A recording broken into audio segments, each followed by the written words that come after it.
네, 안녕하십니까. 예술 작품으로 보는 법의 역사, 법의 역사에 대해서 강의를 하게 된 손경찬이라 그럽니다.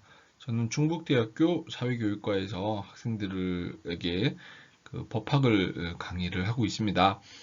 자, 오늘 이 강의 주제는 그 기존 그 실정법학, 헌법, 민법, 형법 이런 것들을 강의하고 그런 내용들에 대한 설명을 하는 그런 것이 아니라 그림, 예술 작품을 가지고 법의 의미를 생각해보고 법의 역사를 들여다보는 그런 수업을 해보려고 합니다.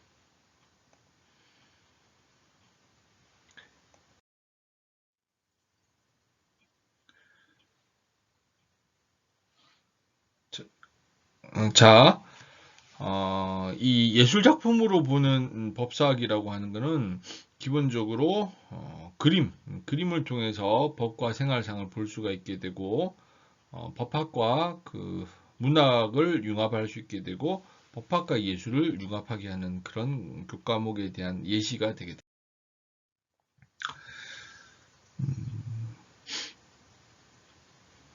됩니다. 이 그림들은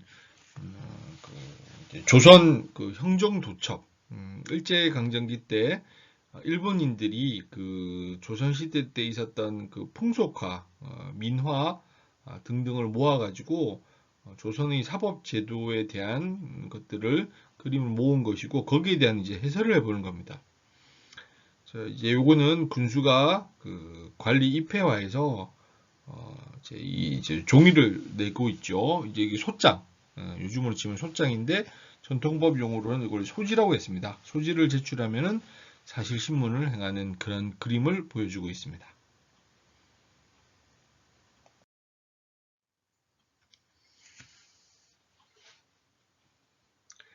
자, 다음 그림 한번 봐보시겠습니다.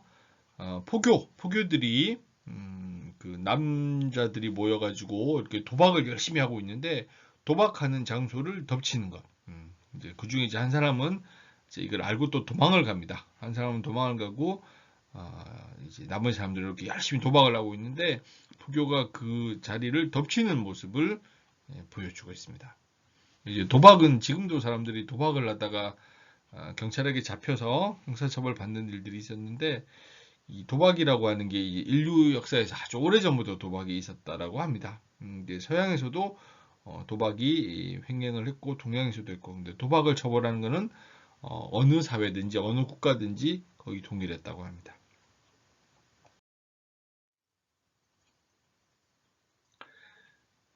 자, 요거는 그 이제 군수가 이제 여기 왼쪽 위에 있는 사람이 군수가 되겠죠. 군수가 그 이제 형리들을 시켜가지고 이제 사람을 잡아오는 겁니다. 잡아오는 그런 모습을 알 수가 있게 됩니다. 예를 들면 여기 머리 여기를 잡혔죠. 요걸 이제 상투를 잡았다. 우리 그런 말 씁니다. 상투를 잡았다라고 하는 말을 쓰는데 여기 머리를 잡힌 상태에서 끌려오고 있습니다. 상투를 잡혀서 끌려간다. 이런 말이 여기서 나온 이야기가 되는 겁니다.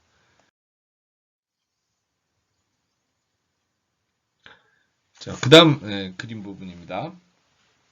이제 손을 뒤로 묶었죠. 그리고 도박한 죄인을 호송하는 장면입니다.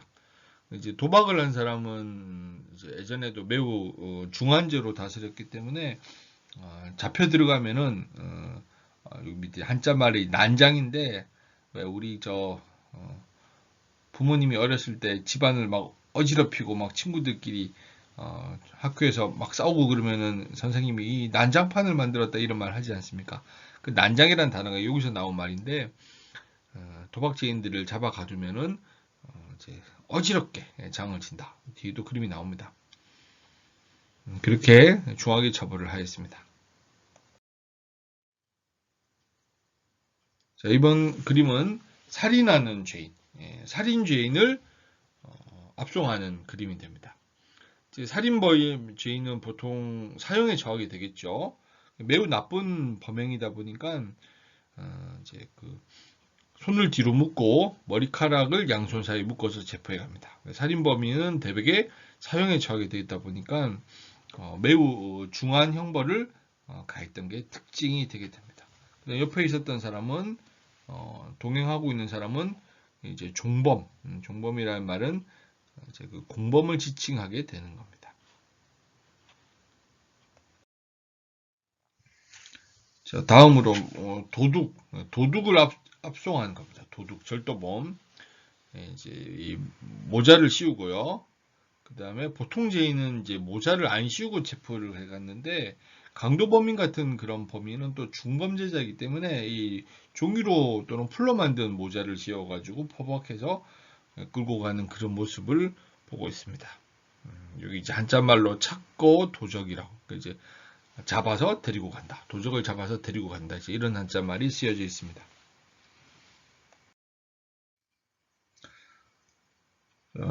요번에도 역시 강도를 체포하는 거죠. 모자를 뒤집어 씌우고요.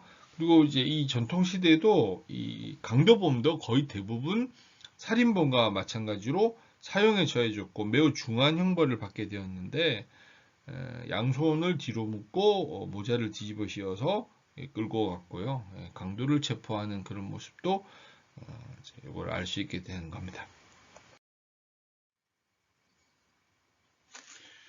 그 다음에 이제 이 다음 장면은 그 이제 요즘으로 치면 이게 그 성매매 알선이 됩니다. 성매매 알선.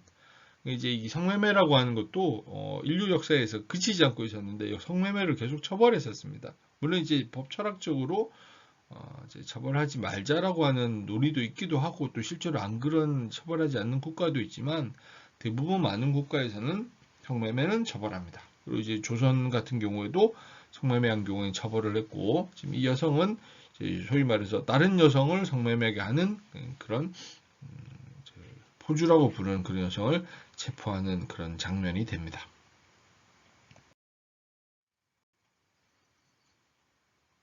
자, 그 다음 인류 역사에서 또 제일 그 나쁜 범죄 중에 하나가 성적 자기결정권을 침해하는 범죄가 되게 됩니다. 강간을 하면은 그 차명을 했어요. 목을 잘라서 죽이는 차명을 했죠. 아주 이제 중하게 처벌을 했고 옛날 그 고조선 우리의 그 옛날 고조선의 8조 법금에서부터서 살인과 절도와 강간은 매우 나쁜 범죄라고 규정하고 있습니다. 그래서 이제 강간죄인을 체포해가는 그런 장면이 여기 나와 있게 되는 겁니다.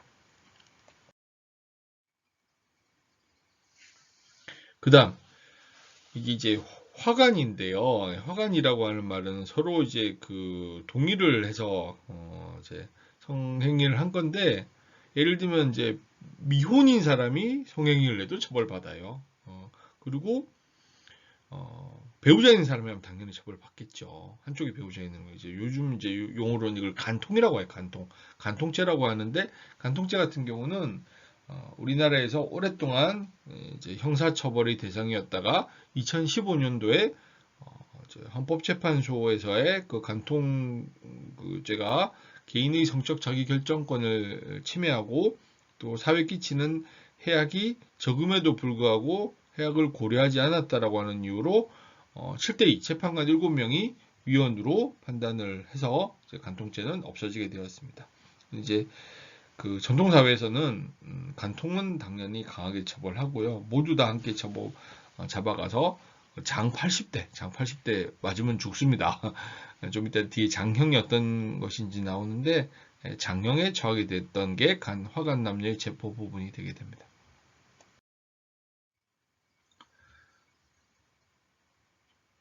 자, 다음으로는 이제 세금을 포탈한 사람을 체포해 가는 거고요. 이 한자말로 찾고 잡아간다. 농민이 결전이란 말은 세금을 말합니다. 농민 중에서 결전을 과한 불납, 기한이 지나도록 납부하지 않다. 그러니까 농민이 기한이 지나도록 세금을 납부하지 않은 경우에는 잡아간다.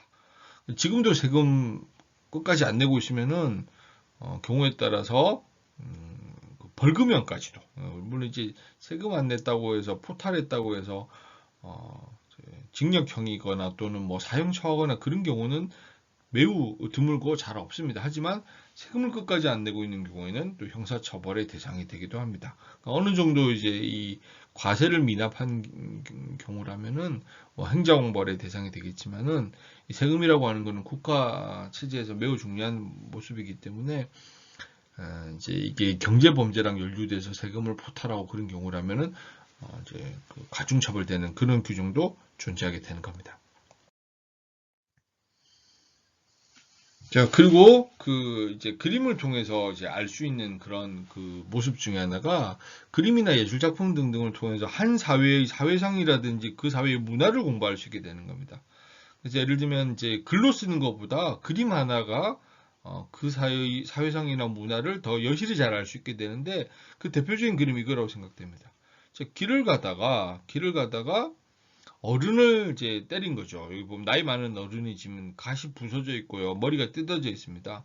부모님을 폭행을 가했다든지 또는 친척 어른에게 폭행을 가했다든지 아니면 연장자에 대한 어떤 폭행이나 무례한 행위를 하면은 존장, 존장이란 말은 보통 부모님에 대한 가중 이제 모욕이거나 폭행 이런 것들이 됩니다. 그러면은 강하게 처벌했었어요. 그리고 이와 같은 이야기들은 우리 현행 형법에도 들어 있어요. 뭐냐면은 살인의 객체가 부모님인 경우에 이건 존속 살해죄라고 해서 사형 무기 7년 이상 징역으로 처벌되게 되는데요.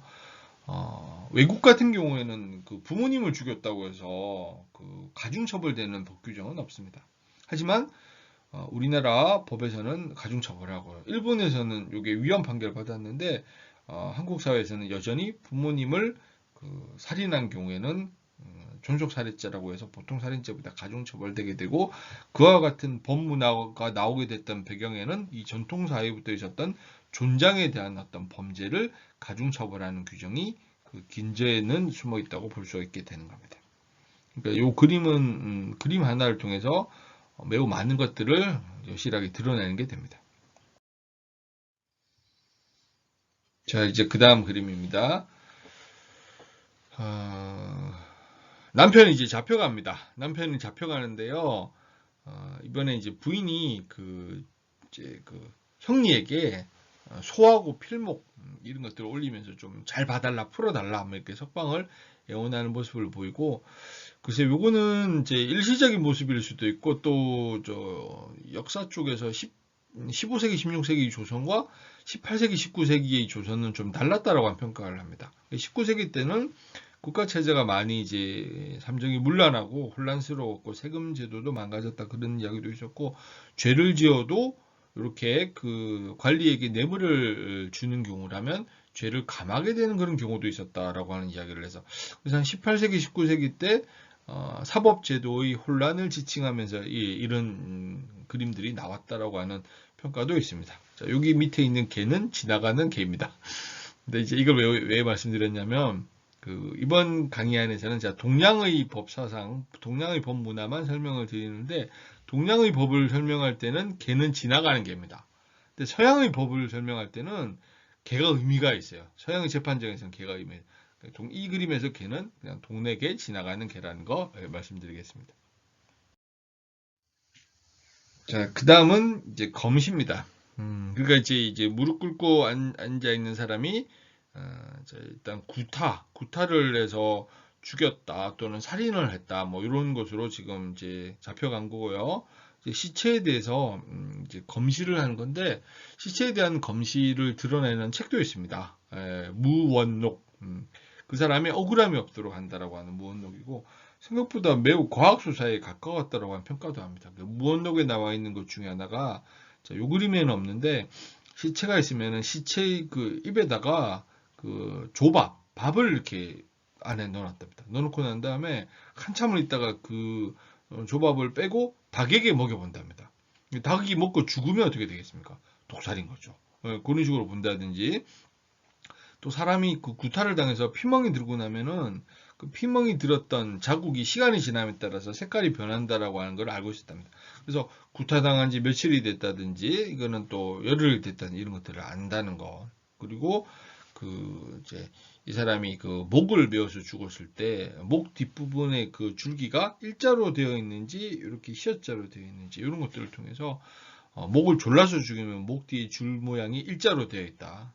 그래서 목을 졸라서 죽여놓고 자살한 것처럼 대들보에다가 시체를 매달아 둔 경우에는 일자 형태의 목 뒤에 끈을 통해서 얘는 자살이 아니고 살인이다 이런 걸 찾아냈다. 이제 그런 것들을 본 게 검시라고 하는 제도가 되는 겁니다. 그래서 이제 조선의 과학수사, 조선의 CSI 이런 식으로 해서 생각보다 검시 관련 것들이 꽤 많이 좀 발달됐던 그런 시대이기도 합니다. 그다음에 이제 요거는 이제 형신을 가하는 거죠. 형신이라고 하는 건 이제 기와 위에다가 무릎을 꿇려놓고 이제 자백을 하게끔 하는 게 되는 겁니다. 그러니까 이제 양손을 뒤로 묶고 아랫도리를 벗기고 무릎을 꿇게 하고 곤장을 쳐서 사실을 신문하게 하는가. 그런 게 이제 기와 위에 무릎 꿇리기가 되는 거고요. 그다음에 이제 지금 사회에서는 매우 이거는 불가능한 이야기입니다. 뭐냐면은 고문을 가하는 거래요. 우리 고문이라는 단어 들어보셨죠?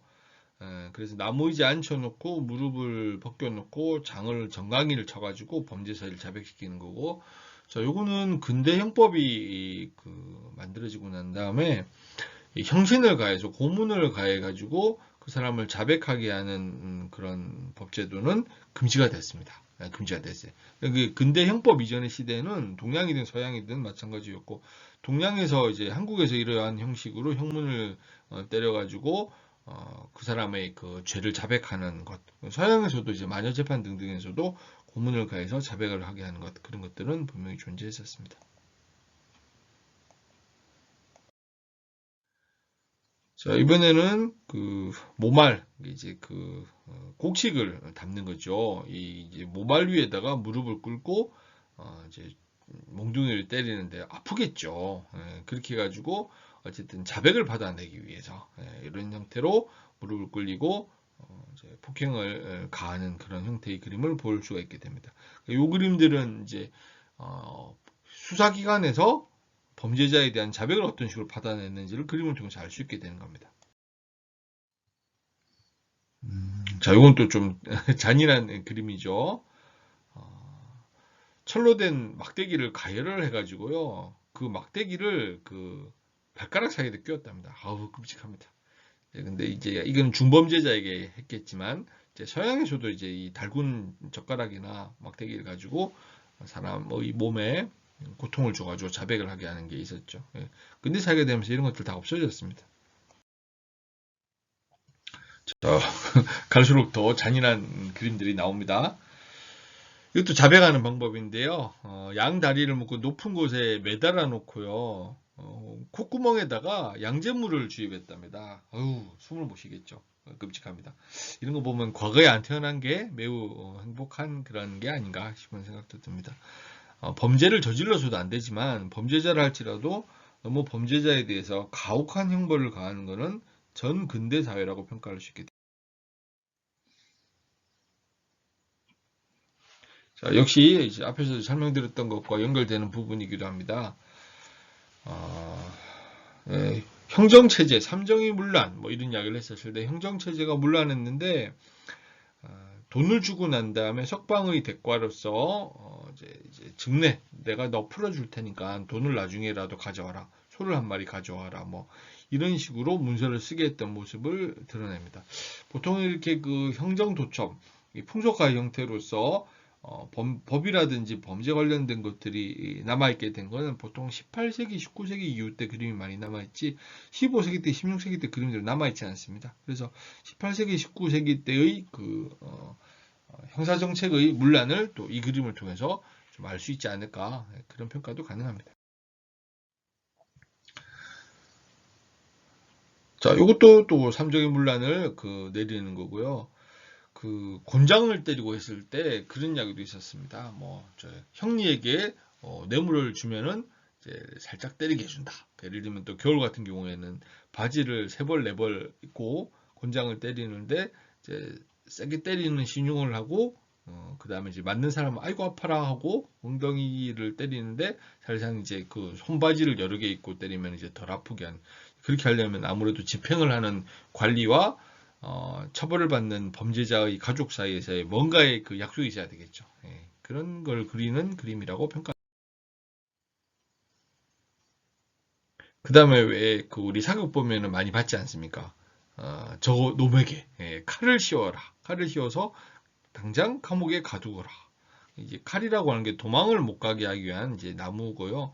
1인용 칼도 있었고 2인용 칼도 있는데 2인용은 이제 이 그림에서 보시다시피 두 사람 사이에 이렇게 목이 같이 있습니다. 그럼 어떻게 합니까? 도망을 못 가는 거죠. 예, 그러면은 도망을 못 가게 됩니다. 예, 도망을 못 가는 것을 알 수 있게 되는 겁니다.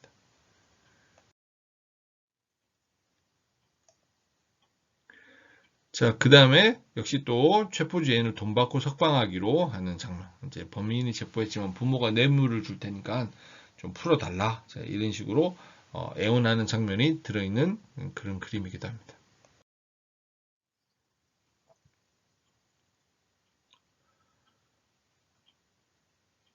자, 역시 또 발가락을 착고에다 넣고 몽둥이로 때리는데 아유 좀 살살 때려주세요. 제가 돈을 드릴게 이렇게 정례를 약속하는 모습. 역시 삼정의 문란을 드러내는 그런 그림이기도 합니다.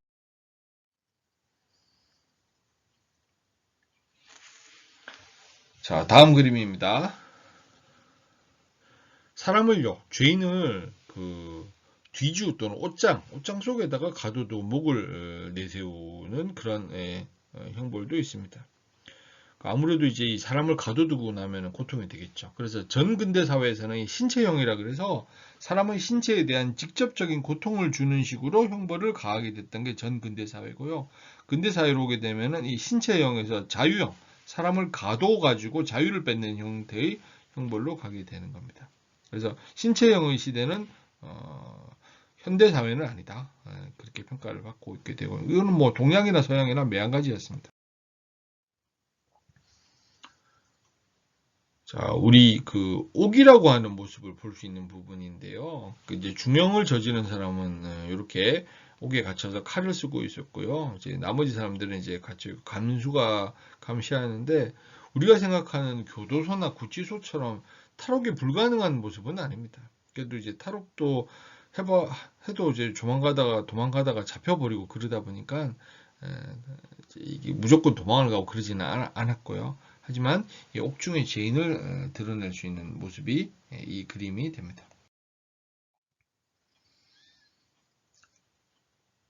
그리고 조선시대 때 교도소에 갇혀 있었을 때, 이제 옥에 갇혀 있었을 때 밥을 누군가가 갖다 줬었어야 돼요. 그래서 처가 남편에게 사식을 주면서 밥을 먹이는 그런 모습, 이제 생활상을 알 수가 있게 됩니다. 이제 생활사, 미시사를 알 수 있는 그런 모습이 이 그림을 통해서 알 수 있게 됩니다. 위리안치라고 하는 그런 형벌이 있습니다. 양반, 특히나 왕족 이런 경우는 이제 신분이 매우 높은 사람, 고위관직, 왕의 사위 또는 고위관직을 한 사람이 죄를 저지른 경우에는 감옥에 들어가지 않고 집에다가 울타리를 설치하고 그거는 출입을 금합니다. 집에 요즘으로 치면 이제 가택연금이 되는 거죠. 양반에 대한 사대부에 대한 우대 조치로서 위리안치라고 하는 형벌이 있었다고 합니다. 그리고 이제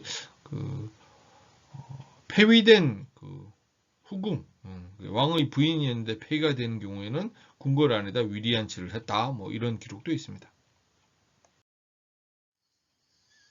자, 아까 앞에서 말씀드렸죠. 난장.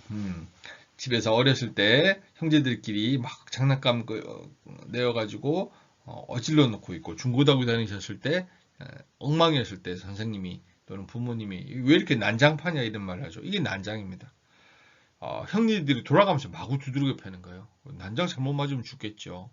그래서 난장판이라고 하는 거는 어지러울 난자, 그 다음에 곤장, 그래서 장령할 때 장자. 그러니까 어지럽게 장령을 때린다는 거고 마구 때리다 보면은 난장을 맞다 보면 죽게 됩니다. 이게 이제 나쁜 범인이겠죠. 나쁜 범인이고 본인의 그 잘못을 인정하지 않는 그런 범죄자에게 난장은 가하겠죠. 자, 이번에는 칼을 쓰고 먼 지방으로 이제 그 사람은 유배형을 보냅니다. 조선시대 형벌 중에서 감옥에 가두는 게 아니라 유배형을 보냈는데 보통 유배형을 가기 전에는 곤장 100대를 맞고 유배형을 삼천리를 간다. 삼천리라 그러면은 서울에서 부산까지 지금 400km 정도 되는데 그게 천리지 않습니까? 삼천리가 되는 건 좀 이상해요. 왜 그러냐면 이 조선의 형법 규정이라고 하는 게 대명률이라고 하는 중국법을 받아들였는데 중국법에서는 삼천리가 가능하겠죠. 1200km를 귀양 보내는 가능해요. 근데 조선에서는 1200km 귀양 가는 건 사실상 불가능합니다. 그래서 어디를 많이 갔느냐? 제주도, 흑산도. 다산 정약용 선생님은 강진으로 갔다고 그러고요. 추사 김정희 선생님은 제주도로 귀향을 갔다 그러고요. 제주도가 예전에 이제 귀향을 많이 가던 그런 곳이었다. 서울에서 제주도까지 가면 삼천리 유배영을 갔다 이렇게 평가를 합니다. 이렇게 그 나무 칼을 쓰고 유배영을 가는 모습을 그리고 있습니다. 자, 역시 또 삼정의 문란함을 드러내는 그런 그림이기도 하는데요. 죄인을 그 압송하고 있는 도중에 야, 또 뇌물을 좀 내놔라 그러면서 구타를 한다. 죄인을 체포해가지고 가져가는 도중에 이제 구타를 하는 그런 모습을 그린 그림이라고 평가합니다. 이 그림들이 남아있는 게 18세기, 19세기 이후의 그림들이 남아있다 보니까 이런 그림들이 있습니다. 자, 다음 그림은 그 한국 속담 중에 그런 속담 들어보셨습니까? 조리 돌린다라고 하는 게 조리 돌린다. 조리 돌린다는 그림이 이거예요. 사람의 북을 짊어지고요. 그 다음에 그 온 동네를 도는 겁니다. 온 동네를 돌면서 아무개는 절도를 저질렀습니다. 아무개는 또는 간통을 했습니다. 아무개는 세금을 납부하지 않았습니다. 이렇게 했는데 보통 그 절도나 강도나 이렇게 살인 같은 경우에는 이제 중죄였고 중죄가 아닌 조그만 범죄의 경우에 이렇게 마을 사람들에게 망신을 주는 거죠. 이걸 이제 우리는 뭐라 그러냐면 조리 돌린다라고 합니다. 조리 돌린다는 단어가 국어 사전에도 남아 있는 단어가 되는 겁니다. 자, 이제 형벌로 가보겠습니다. 형벌 부분이고요. 장형이 있고요. 그 다음에 태형이 보통 있게 되는데 이제 태형과 장형 부분입니다. 그래서 이제 보통 여성들 같은 경우는 다 벗기진 않고 남성들은 이제 엉덩이를 다 벗겨고 이렇게 그 현관이 볼기를 치는 형태로 갔다고 합니다. 자, 곤장입니다. 곤장. 이 몽둥이가 크죠. 곤장은 보통 원래 이게 군대에서 쓰는 그 형벌인데요. 이 그 큰 그 몽둥이를 가지고 때리게 되는 겁니다. 그래서 장백대를 잘못 맞으면 죽기도 했다고 합니다. 엄청나게 그 큰 몽둥이, 뭐 강목으로 엉덩이 때리는 거 생각하시면 백대 맞고 나면 그 당시에는 항생제도 없고 그러니까 잘못 맞으면 죽겠죠. 그 다음에 이제 태형입니다. 태형은 회초리가 돼요. 회초리. 그래서 태형은 그 장형보다는 조그만 얇은 회초리 같은 걸 가지고 때리는 게 태형이고 장형은 몽둥이를 가지고 때리는 거고 그래서 여자 죄수에게 태를 치는 모습을 보여주는 그런 그림이 됩니다. 자, 이번에도 그 태형 때리는데요. 이제 종아리를 때리는 거죠. 종아리 세워놓고 종아리 부분을 때리는 거고 장형은 100대까지 때리고 태형은 50대까지 때리고 이제 이런 거였고 근데 이제 태형과 장형도 일제 강점기 때 벌써 그 제도가 없어지게 되는 겁니다. 사람을 때려서 벌 주는 건 없어져. 근데 지금도 이슬람에는 남아 있죠. 이슬람에도 지금도 공중 도덕을 어겼다든지 또는 이제 간통을 했다든지 그러면 태형이거나 거기는 이제 채찍으로 때립니다. 말로는 태형인데 근데 우리가 생각하는 태형은 한국 전통사회 태형은 회초리, 장형은 몽둥이 생각하시면 됩니다. 자, 요 단어도 들어보셨을지 모르겠습니다. 치도권을 안긴다. 너 정말 나쁜 짓을 하면 치도권을 안긴다. 그러니까 이제 보통은 그 곤장을 때릴 때 관아에서 때려서 다른 사람들 못 보게 하는데 종로, 서울 종로 넓죠. 많은 사람들이 다닙니다. 그곳에서 볼기를 까고 곤장을 때는. 그럼 맞는 것도 아플 뿐더러 창피함을 느끼겠죠. 이 아무개가 종로에서 볼기 맞더라. 그러니까 이런 말은 이제 그 사람을 벌을 주면서 다른 사람들에 대한 어떤 위화 효과. 너 나쁜 행동하면은 종로에서 볼기 맞는다. 그게 이제 치도권을 안기다. 이런 단어를 쓰게 되는 겁니다. 그러니까 망신을 주면서 때린다. 그렇게 되는 거죠. 자, 이번에 이제 형벌 중에서 가장 중요한 형벌로 갑니다. 일명 사약이라 그러죠, 사약. 이게 부자라고 하는 독약을 넣은 건데, 사고 보면 딱 먹으면 바로 죽어요. 하고 죽는데, 그러진 않았답니다. 먹으면 바로 죽진 않고, 매우 고통스럽게 몇 시간 동안 하루 가까이 매우 고통스럽게 고통에 힘들어하다가 죽었답니다. 부자 달인물을 먹으면 이제 사망하게 되는데 주로 이제 양반들에게 했고 평민들에게는 교영이거나 차명 목을 자르는 형태로 했는데 양반이거나 왕족인 경우에는 이렇게 사약을 내렸다고 합니다. 자, 이건 또 잔인한 모습이 나옵니다. 참형이라 그러죠. 목을 잘라서 죽이는 거예요. 목을 잘라가지고 죽이고 경우에 따라서는 이 목을 사람들이 보는 데서 보이고 했던 그런 모습, 이제 이 그림을 그려둔 겁니다. 자, 이번에는 목을 졸라서 죽이는 거죠. 좀 끔찍합니다, 그림이. 근데 이제 이 교형과 차명의 차이점 중에 하나가 차명이 더 나쁜 범죄를 저지른 사람에게 차명을 했고요. 교형은 상대적으로 덜 나쁜 범죄를 한 사람에게 했다라고 그런 평가를 하기도 합니다. 근데 이제 그 두 개가 명확하게 구별되는 것 같지는 않습니다. 어떤 경우에 차명을 어떤 경우 법전에 규정은 있어요. 차명 규정도 있고 교형 규정도 있는데 그게 반드시 명확하게 규정된다고 구별된다고 보기는 좀 곤란한 부분도 있습니다. 자, 그 다음에 왜 난장이라는 단어 앞에 나왔죠. 난장을 치다가 때려 죽일 수도 있죠. 그래서 이게 난장 치다가 죽을 수도 있어요.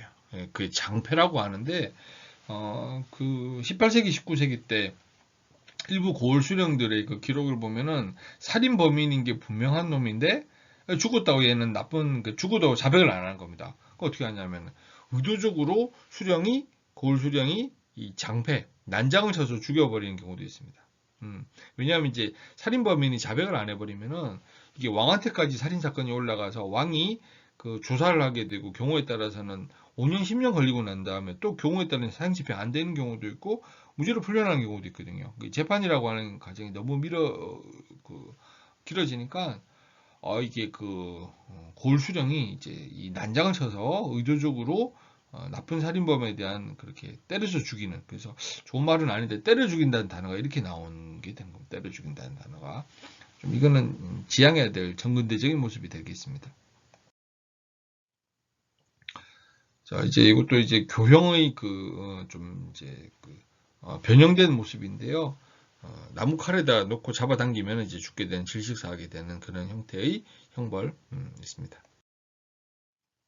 그 다음에 이것도 다른 형태의 교형의 형태인데 얼굴에다 종이를 갖다 대놓고 물을 갖다 뿌려버리면 숨을 못 쉬게 되겠죠. 숨을 못 쉬게 해서 결국은 죽게 만드는 형태의 그런 이제 사형 집행 방법도 존재했었습니다.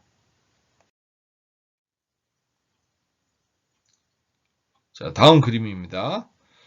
이런 경우에는 이제 줄을 당겨가지고 다리를 이제 끊어놓는 형태인데요. 이제 이거는 이제 특히 절도범 경우 같은 경우는 절도를 하면서 이제 걸어다니면서 나쁜 범죄를 저지르니까 다리를 끊어버린. 역시 이제 신체형의 잔인함을 드러낼 수 있게 되고요.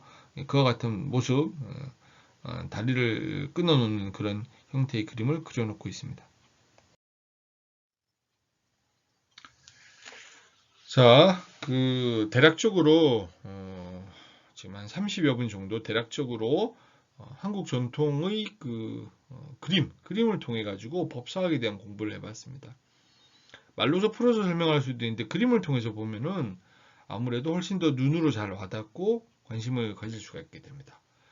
이번 강의에서는 제가 동양의 그림, 특히 한국의 그림만 가지고 설명을 했는데요. 이 강의가 어떻게 확장이 될 수 있냐면 일본과 중국에서의 그림을 볼 수 있게 됩니다. 그리고 지금 형사 관련된 것만 가져왔어요. 근데 이제 민사 관련된 풍속화도 볼 수도 있게 됩니다. 그 다음에 서양의 재판과 서양의 그림도 볼 수 있게 되는 겁니다. 그리고 영화나 문학 작품에서 볼 수 있는 그런 그림의 모습과 법을 설명할 수도 있게 되는 겁니다. 법학이라고 하는 과목은 매우 까다롭고 어려운데요. 그래도 법학도 무조건 까다롭고 어려운 것만은 아닙니다. 이처럼 우리 생활 속에서 그림이나 문학 작품이나 예술 작품을 통해서도 법의 의미를 알 수가 있게 되고 법과 역사, 법과 예술, 법과 문학 작품의 관계를 공부할 수 있는 그런 방법론도 가능합니다.